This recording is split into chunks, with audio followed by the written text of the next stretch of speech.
Hello, everyone. So, good day. Um, right now, we'll have our continuation on our discussion for employee benefits. Okay. So, last meeting, what I've discussed to you is the formula in getting the FVPA, which is the fair value of plan assets, and PPO ending, projected benefit obligation. So, in measuring By the way, we also discussed about your employee benefit expenses. So the current service cost, the net um, interest expense on the defined benefit liability, interest income, and interest expense on the effect of asset ceiling. So we discussed that all last time. We also touched past service costs. So what do we mean by past service cost, Gani? It is actually the change of the present value of defined benefit obligation for employee service in prior periods resulting from a amendment or curtailment. So this is basically there's basically a change in assumption, and we want to apply that change in assumption from previous years. So if current service costs karon to the future, ang past service cost entails from the past. Okay? So here, um, it could be the curtailment could arise from a closing of a plant, discontinuance of an operation, and termination or suspension of a plant. So how do I recognize class? How do I recognize a past service cost? Now, the standard past 19, it provides there that you will have to recognize a past service cost as an expense at the earlier of the following dates. Okay. First, when the amendment or curtailment occurs, or when the entity recognizes related restructuring cost or termination benefit. So here, you could already know that past service costs, when you recognize it as an expense outright, it will be part in your computation of uh, employee benefit expense. Okay. And normally, as you go over or as you have recognized it as part of the total benefit expense, it should be added to your projected benefit obligation as well. Okay. Now, what are plan assets? Again, I've discussed this one also. When you say plan assets, these are funds. So it could be bonds, investments, held by a separate entity or a separate fund. These assets are available only.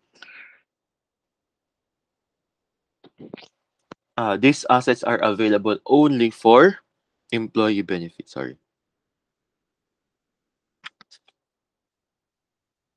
How do we measure the plan assets? How do I measure the plan assets? Yes. So the plan assets is measured in fair value. So that's why we call it as FVPA beginning, and FVPA ending. Okay.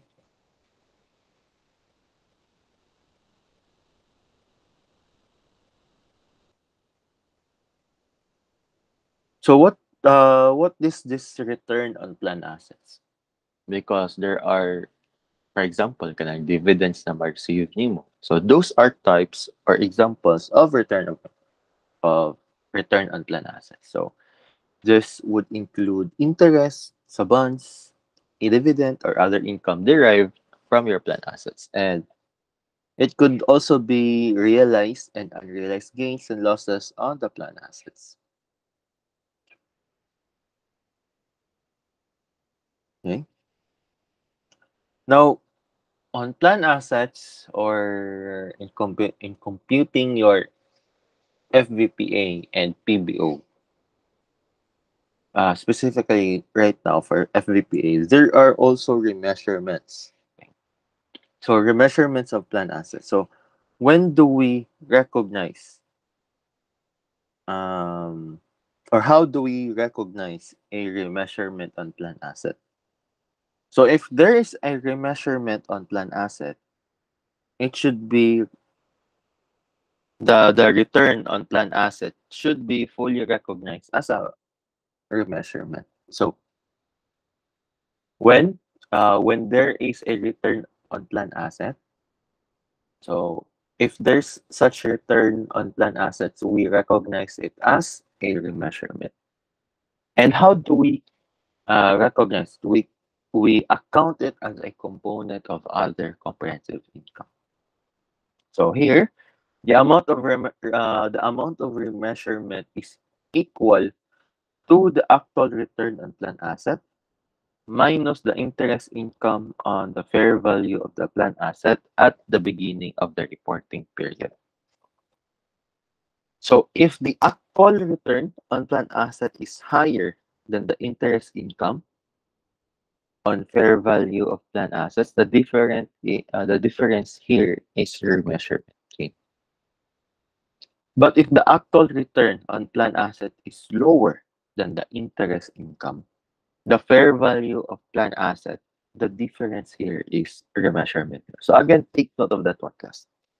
Yeah, that when the actual return on plan asset is higher, okay, so actual return is greater than the interest income on fair value, it is a remeasurement gain. But if the actual return is lower than the interest income of the fair value of plan assets, difference is a remeasurement loss. Okay. Now, take note that kana na remeasurement will be included in your other comprehensive income without any subsequent recycling or reclassification to profit or loss. However, take note also that wala man tayo P&L ani, di ba? So the remeasurement will be reclassified lang siya subsequently through the retained earnings. Okay? Only to the retained earnings. So what are the components? Okay, so this is now the computation of your fair value plan assets. Fair value. Components, take note. Contribution to the fund. So that's one. Second is interest income on plan assets. Third is remeasurement gain or loss on plan assets, minus the benefits paid upon retirement and the settlement price of plan asset before retirement. So that's all. PBO. What is PBO? So PBO here is your projected benefit obligation. It is actually the actuarial present value of all benefits attributed by the pension benefit formula to employee service rendered before a specified date based on future compensation level or future salary increase. And the method in getting the PBO is actually your PACMI, okay? Projected Unit Credit Method.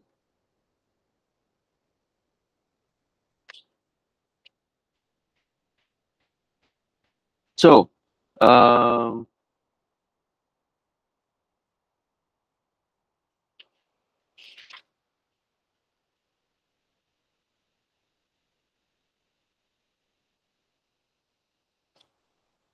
okay. What are actuarial gains and losses in your PBO? And what is the effect or impact of this one? Here, the actuarial gains and losses are actually changes in the present value of your projected benefit obligation. So Sir, nganong na may changes sa imong actuarial gains, changes sa imong present value of the projected benefit obligation. Now, take note class that your, di ba, when we solve the projected benefit obligation using projected unit credit method, it is actually an assumption pa. Okay? It is only an estimate. And when there is a change in estimate class, if there are changes, okay, or adjustments on that adjustments, the difference on the actuarial assumptions before and today will be considered as actuarial gains and losses. Okay? So you have there your actuarial assumptions, and your actuarial assumptions is the best estimate of the variables that will determine the ultimate cost of providing post-employment benefits. But take note again, if there are changes, yeah, those changes will be considered as an actuarial gain and losses. Now, how do I base my actuarial assumptions? It could be through demographic assumptions and financial assumptions as well. You have there the definition. You just go over them with the definition. So, when do I know if it's an actuarial gain? And when do I know if it's an actuarial loss? Now, there is an actuarial gain or loss if there's an increase or decrease in the present value of the projected benefit obligation because there's a change in the actuarial assumption.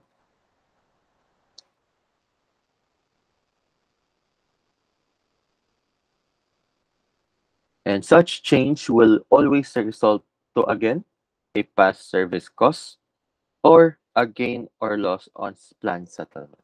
So that's such change. Now, take note that if the actual benefit obligation is higher than the estimated amount, the difference there is your actuarial loss.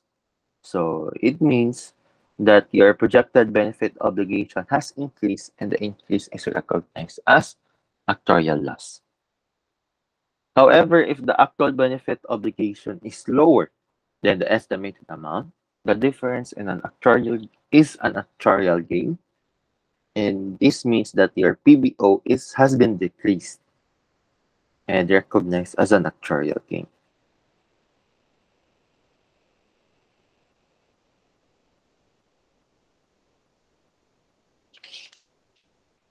Okay, let's go to some of problems para you would later on understand. So can we go to problem 18 dash 18-3 class? Let me share my screen.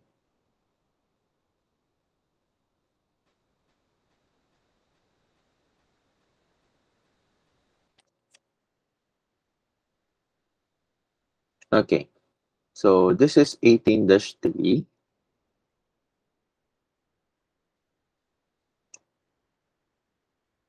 Okay, so you have here the problem.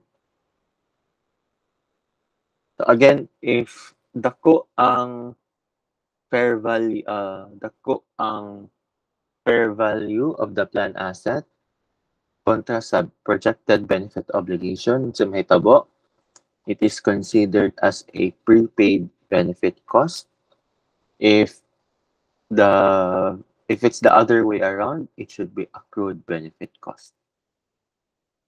So during the current year, the entity determined the current service cost at 1.2 and the discount rate at 10%. Actual return on plan asset is 800 during the current year. You have also other information. So first is you determine the employee benefit expense for the current year. So for sure, you have here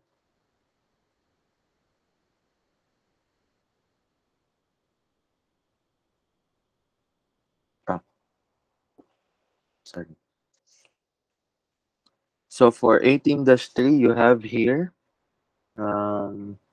current service cost. That's 1,200,000. Then the discount rate. Always look for the discount rate, huh? So discount rate, which is 10%. So interest expense, that's 10% times 7,500,000. So that's 750. And 10% of 6.5. So that's 650 interest income. So employee benefit expense is 1,300,000. Okay? So that's 1,300,000.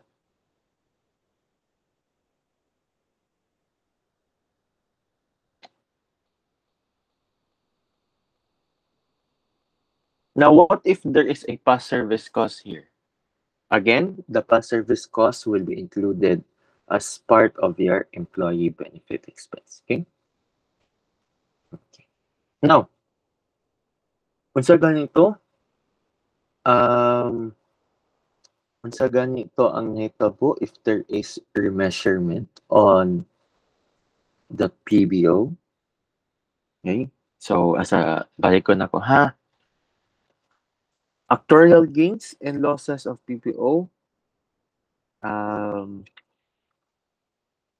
So here, if the actuarial actual benefit obligation is higher than the estimated amount, the difference is actuarial loss. And if the difference is lower than the estimated amount, the difference is an actuarial gain. Now, what happened here? Okay, here. Decrease in projected benefit obligation due to a change in actuarial assumption. So, there's a decrease man. So, ito, if there's a decrease in the projected benefit obligation, what is that? That is considered as a actuarial gain. So, actuarial gain na siya ang 200,000. Now, how about remeasurement? Remeasurement sa FVPA. Unsaon dito pag-identify? Or how do we? Okay, here. So, when you have remeasurement, if the actual return on plan asset is higher than the interest income on fair value, the difference is remeasurement gain. If it's the other way around, it's a remeasurement loss. How much is the actual return on plan asset? It's 800,000 plus. And how much is the interest income?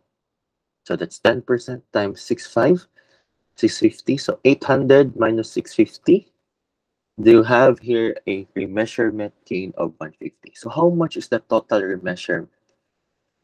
350,000. Okay, 350,000. So how do I recognize now?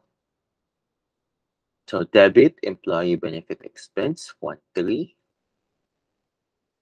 Another debit, prepaid accrued benefit cost, 250. Credit cash, kaya nag-contribute man ta to the fund or to the plan, 1,200,000. And remeasurement gain, OCI, 350,000. So, by the way, class, how do I get to 50,000? Simple lang na, class. You could have this one. Okay. Or you could have a T account. So, let's have a T account.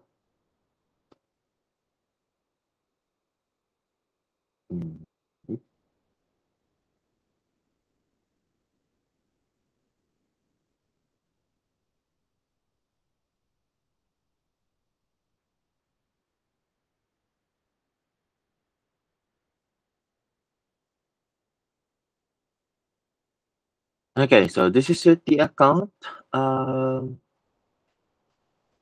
T account for ABC. Beginning balance was 1 million. No? Prepaid accrued benefits. So 6.5 minus 7.5, that's 1 million. Is it prepaid or accrued? It's accrued, right? Accrued. So that's 1 million.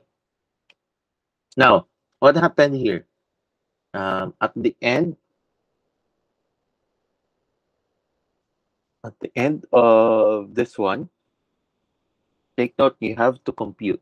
Okay, so before we know we need to compute the ending balance first of P projected or accrued, prepaid or accrued benefit cost. So we need to um,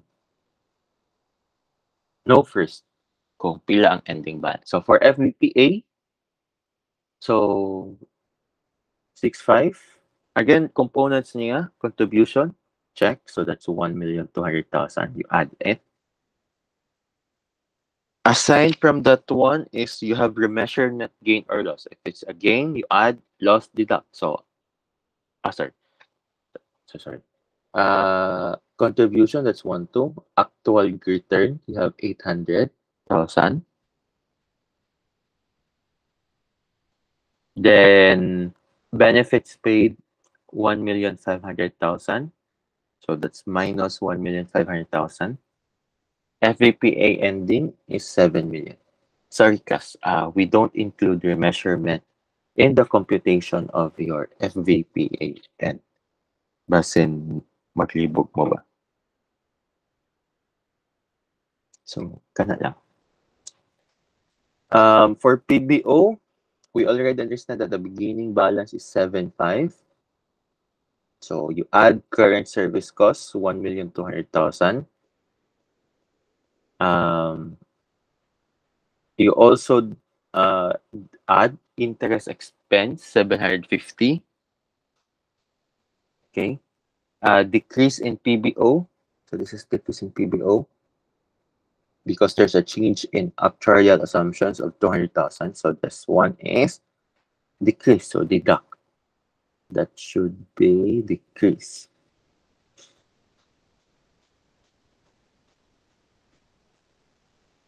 In PBO. And benefits paid of 1,500,000 or a total of 7,750. So here, ang imuhang prepaid or ABC is kini lang 7 million minus 7,750 mas dako si 750. Okay. Mas dako.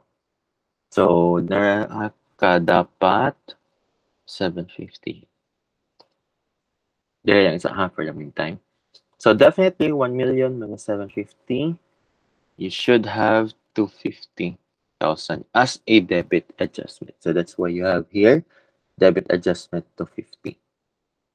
So, your here entry, there must be a debit to prepaid or accrued benefit cost of 250. Okay? Kana lang. As simple as that. Can you remember the formula? This one? In order for us to get your projected, your prepaid or accrued benefit cost. Okay? Next problem.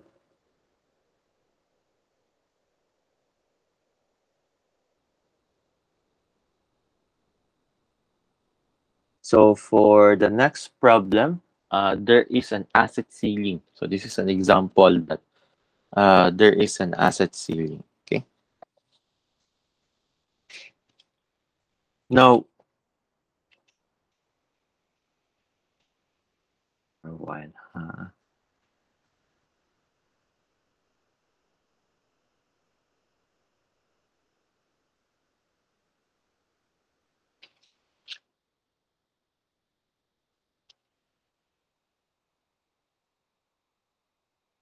Okay.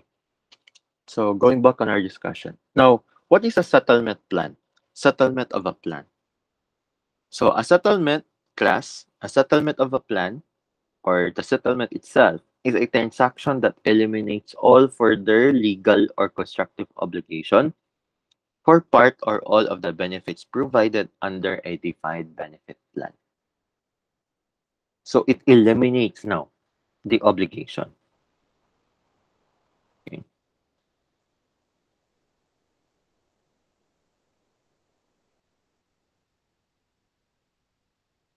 So how do we settle? An example of which is that an entity, you may settle the post-employment benefit for by purchasing an annuity contract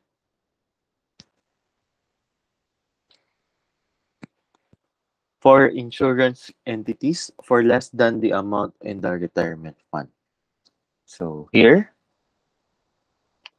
it could also be a lump sum payment to plan participants in exchange for their rights to receive a specified post-employment benefit. So that is also a settlement. So here, there will be a gain or loss on settlement. And how do we recognize, or what is the effect of this gain or loss on plan settlement? So take note, the standard provides that an entity shall recognize, okay, it shall recognize a gain or loss on the settlement of a defined benefit obligate plan before the normal retirement date when the settlement occurs. So again, when do you recognize? Before the normal retirement date when the settlement occurs. So how do we compute for your gain, or how do we know if it's a gain or loss on settlement class? Here, you can compute the gain or loss by the difference between the settlement payment and the present value of the defined obligation on the date of settlement. So settlement payment, kung pila imong gipay, minus the defined benefit obligation on the date of settlement. Take note that settlement payment includes any plan assets transferred and any payments made directly by the entity in connection with the settlement. Um, any gain in or loss on settlement before the normal retirement date is recognized and included in the service cost in the computation of employee benefit expense. So the gain or loss on settlement will be part of your employee benefit expense. So if it's a loss, it's an additional. If it's a gain, then it's a deduction. Okay?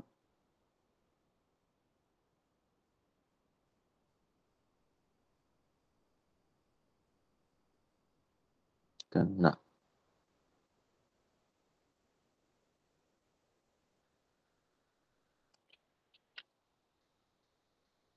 Okay. Now, what is this asset ceiling? Okay. There's an asset ceiling if only the FVPA is greater than the PBO. So here, your standard PAS 19, it provides now that if there's a surplus, kay ang surplus, there's a surplus man if FVPA is greater than your PBO. The surplus there must not exceed the asset ceiling determined by using the discount rate in the measurement of the defined benefit obligation. So there must be an asset ceiling. So how do I compute for the asset ceiling?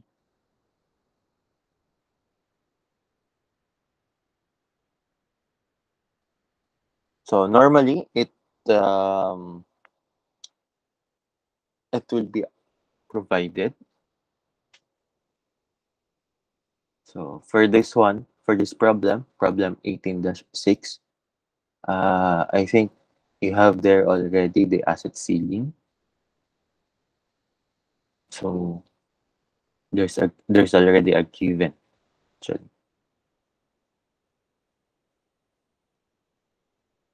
Okay.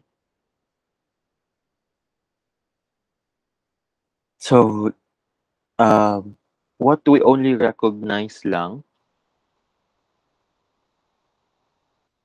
or how do we compute for the effect on asset ceiling, the remeasurement itself, is that If there are changes in the effect of the asset ceiling, so this excludes interest on the effect of the asset ceiling, is considered as a remeasurement to be recognized in OCI. So again, if there is a remeasurement on the effect of asset ceiling, excluding interest expense and income, or excluding the interest expense or income in the effect of the asset ceiling, it will be considered as a remeasurement and will be under OCI.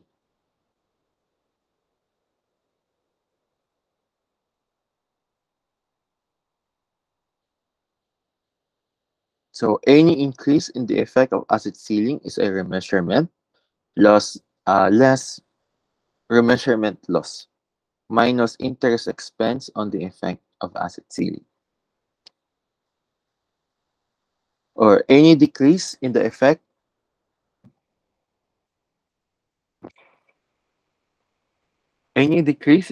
of asset ceiling is also a remeasurement gain plus interest expense on the effect of the asset ceiling. So let's have a problem. So this one. First is you determine the fair value of planned assets at year end. So here you have FVPA 6 million because 6 million man per January 1 or beginning of the current year. Are there contributions? Yes, there are. So 1 million, you add it. Is there an actual return? Yes, 900. So you add. So total ending FVPA is 6 million plus 1 million plus 900,000. So that's 7,900,000. How about PBO? PBO as of beginning year is 5 million. So you have 5 million here. You add the current service cost of 1 million. You also add the past service cost of 200,000. And you also have here the interest expense. Discount rate again is 10%. This is 10%. Okay.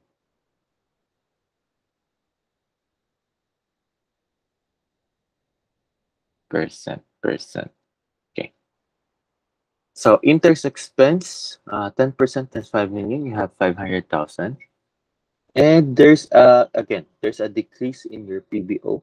So if it's a decrease in PBO, deduct. So total PBO December 31 is 5,900,000. Okay. Now, that's PBO. Number 3, determine the effect of asset ceiling at year end.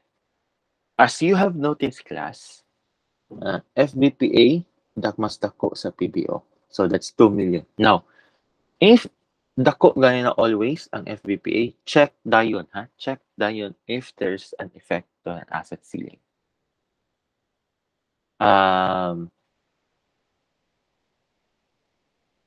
Okay.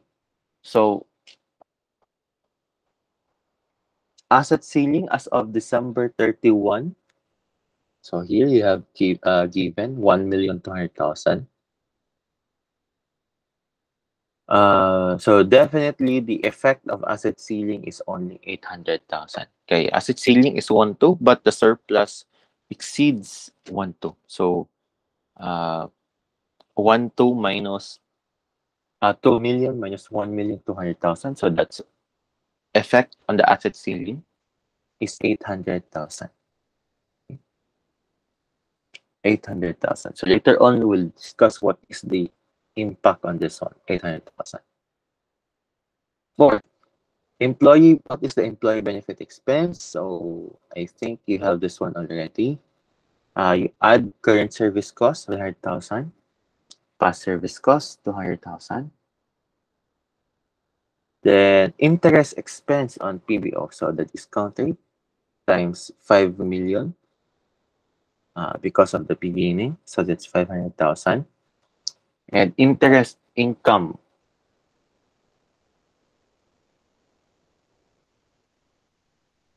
So that's 10% times 6 million. Always remember, these are your beginning balances. Ha? Wala ta discount rate sa on the ending balance. So 500 and 600,000 respectively. And again, you should include the interest expense on effect of asset ceiling. You use the discount rate, 10% times the beginning balance of the effect on asset ceiling, which is 300,000. So interest expense on the effect of asset ceiling is 30,000. Okay. Are there remeasurement gains on the plan asset? Yes, there are. So, naman tayo mga remeasurements. First is the um, remeasurement on the plan asset. So, it's all ganito. Actual return versus difference of actual return and interest income. Actual return in this one is 900,000. Then, look for the interest income. Pila itong interest income? 10% times 6 million, it's 600,000. So, remeasurement gain, actual return is 900. Interest is 600. So, remeasurement gain of 300,000. Take note also that there's a decrease in PBO due to a change in actual assumption. So considering that there's a decrease in PBO, that's an actuarial gain. So that's another remeasurement. What is the other remeasurement? The effect on asset ceiling. So effect of asset ceiling as of December 31, it is 800,000. That's from number 3. And the asset ceiling effect of asset ceiling on on January 1 is 300,000. So total change in the effect of asset ceiling is 500,000. Okay, 500,000. So that's ko 800 minus 300, 500,000. So that's the effect. Bali, the 800,000 there is actually your ending balance. Okay? That's your ending balance. Kana lang. So deduct, sorry. So deduct the interest expense on effect of asset ceiling. So that's 30,000. Therefore, you should have a remeasurement loss on the effect of asset ceiling around 470,000. Okay. So again, class, again, pwede mo maglibog. Any increase in the effect of asset ceiling is a remeasurement loss. Okay, any increase. Okay, if there's an increase in the effect on asset ceiling, which is in this case, there's an increase. Nga naman, from 300, dahil mo siyang 800. So, the difference of that will be considered as a remeasurement loss. Then, considering that there's an interest expense on asset ceiling, so deduct mo siya 30,000. So, 400. 70,000. So, you add the remeasurement, so that's 300 plus 500, so that's 800, minus the remeasurement loss of 470, net remeasurement gain of 330,000. Okay. So what is our entry now? So this is your entry. And the remeasurement gain is 330. Okay. PBO, prepaid or accrued benefit is 500. So again, how do I compute for the 500? Ending balance in this example should be 2 million, di ba? 2 million. But take note, however, 2 million. Natay asset ceiling. So,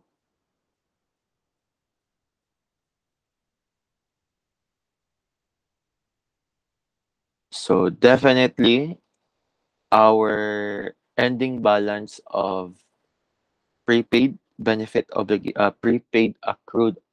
prepaid benefit cost should equal to 1.2 lang. So that's why here, um, naakay 7, here, again. Kung kopyahon ha.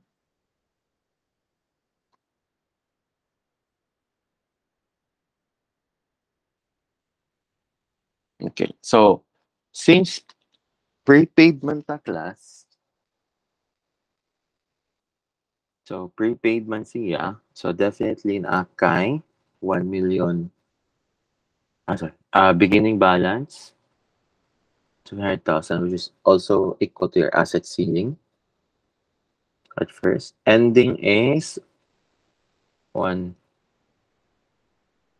So definitely naakay credit na 500,000. Ay, sorry. Debit adjustment na 500,000 para equal. Okay? So, nakay debit here, 500,000. Okay? Kana lang class.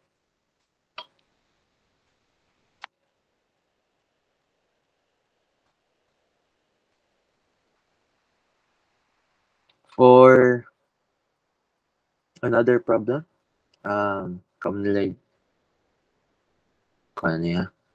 So, answer for this one is Charlie for number 1. Number 2 is Charlie. 3 is Alpha. 4 is Bravo. That's the answer for this one. Okay? Wow. Here, there's a settlement payment of benefit obligation of 400,000. So, what is the impact there if na ay benefit obligation? Settlement. What's the impact?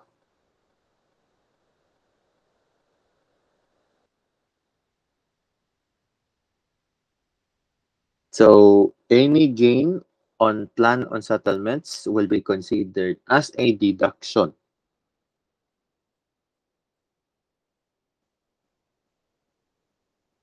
to your, what do you call this one? Employee benefit expense. So, when do you know that there's a gain in plan assets? Plan settlement. Hmm?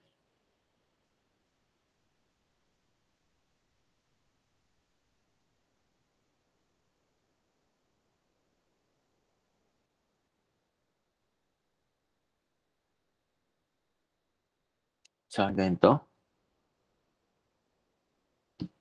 kay the gain on plan settlement plan will be added or it will be deducted in your in order for you to get the employee benefit expense. So, unsaon ganito si plan settlement plus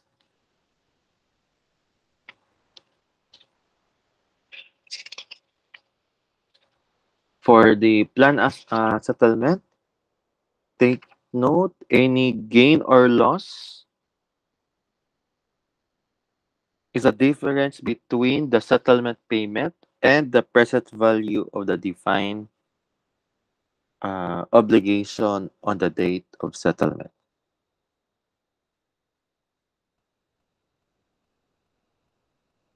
So here, present value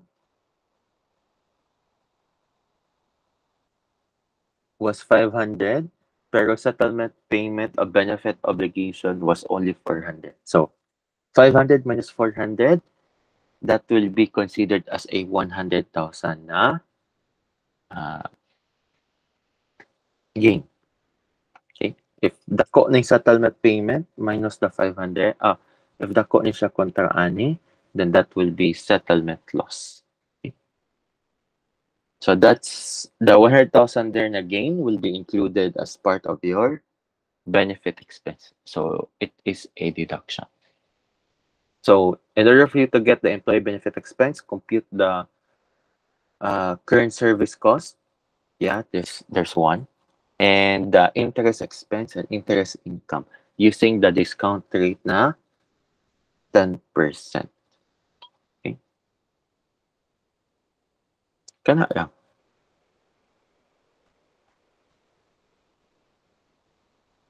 So remeasurements, again, remeasure, you compute for the remeasurement on plan assets. So when you go back to chapter 17, naman to composition of remeasurements, di ba?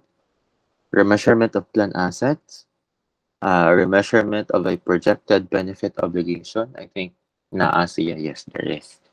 Decrease in PBO, which is 200,000. And I think kana lang, wala may effect on asset ceiling. FVPA, for FVPA, you include the settlement payment of defined obligation, which is 400,000. While here. So it's a deduction. Ang 400,000 is a deduction sa dinhi para mag-get nimo ang FVPA at year-end. How about PBO? For your PBO, ang ato include is not the 400,000 but the 500,000. So it should be a deduction. Kaya na-settle man siya ang obligation. To get the PBO at year-end. So that's how you compute for this one. Okay, so that's chapter 18 and 17. I'll have another recording for chapter 17 later.